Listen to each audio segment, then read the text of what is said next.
Have you ever felt like your own mind is kind of working against you? You know, that constant stream of worries and anxieties that you just can't seem to shut off? Well, what if I told you that for thousands of years, completely different cultures and traditions have been wrestling with this exact same problem? And, you won't believe it, but they've come to some startlingly similar conclusions. We're about to connect some ancient wisdom with some cutting-edge science to show you how you can actually take back the controls. I know, it sounds like the setup to a pretty weird joke, right? But the answer points to one of the most powerful and honestly most underused tools that every single one of us has, our own mind. So today, we're going to connect the dots. We're talking ancient Buddhist psychology, modern cognitive behavioral therapy, and the hard science of what's happening inside our brains. We're going to reveal a hidden architecture for how we experience the world, and, more importantly, how we can change it. Okay, so our journey starts by bridging a massive 2,500-year gap. On one side, you have the philosophy of the Buddha. On the other, the foundations of modern cognitive behavioral therapy, or what we all know as CBT. Now, they seem worlds apart, but both were born from a desire to understand and, do something about a universal human experience: suffering. And this right here is the crucial point. This is the foundational insight that both ancient wisdom and modern therapy share. It doesn't matter if we're looking at the oldest Buddhist teachings or the core principles of CBT, the message is exactly the same. The real power isn't in what happens to us, getting stuck in traffic, a tough day at work. It's in the story our mind immediately tells us about that event. So this is how ancient thinkers mapped out the whole process. According to the Buddhist psychological model, it all kicks off with a simple sensation, what they call a feeling tone. Something happens and we feel a little good, a little bad, or maybe just neutral. The problem really starts at step 2, our automatic reaction. We either try to cling to that good feeling for dear life, or we desperately push the bad one away. And that reaction, it triggers a storm of what they call mental proliferation, just endless rumination, overanalyzing, storytelling, which, you guessed it, leads directly to distress. It's a classic vicious cycle that just feeds on itself. And here is where things get really fascinating. This ancient model has these incredible parallels with modern CBT. Where Buddhism talks about feeling tones, CBT talks about schemas. Those core beliefs we have that filter everything we experience.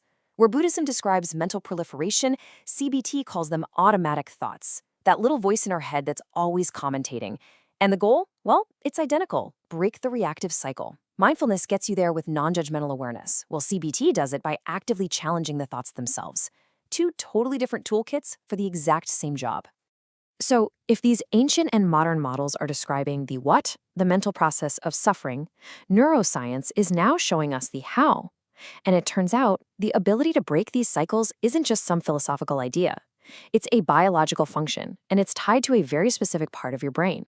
So, let me introduce you to the anterior cingulate cortex, or the ACC. The easiest way to think of it is as your brain's own conflict manager. It's the region that lights up when you're dealing with emotional discomfort, when you're trying to regulate your responses, and when you're making tough calls.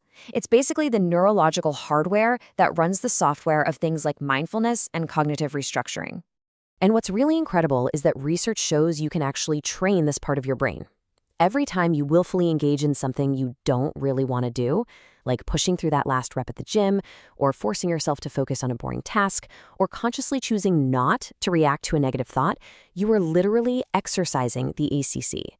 Now, it doesn't necessarily get bigger, but through neuroplasticity, the connections get stronger, faster, and way more efficient. So what's the payoff for all this mental weightlifting?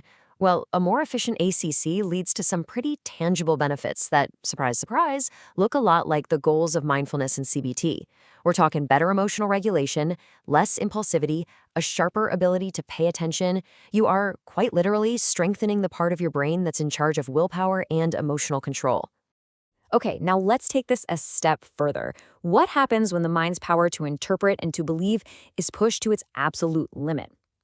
Well, that brings us to maybe the most powerful and definitely the most misunderstood phenomenon in all of medicine, the placebo effect. And let's be clear, this isn't some modern trick with sugar pills. Healing through ritual, through belief, through expectation. This is an ancient practice.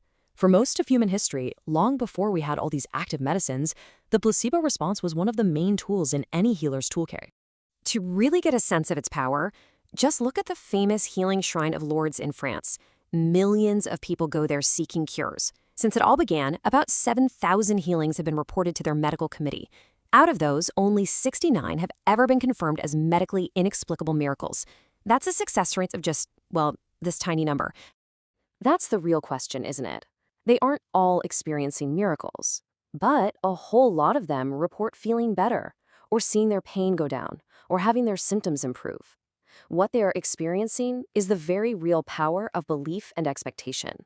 They're experiencing the placebo response. So how on earth does this work? It's not just all in your head. Belief isn't magic, it's a biological trigger. Your mind literally has the ability to switch on the body's own self-healing systems.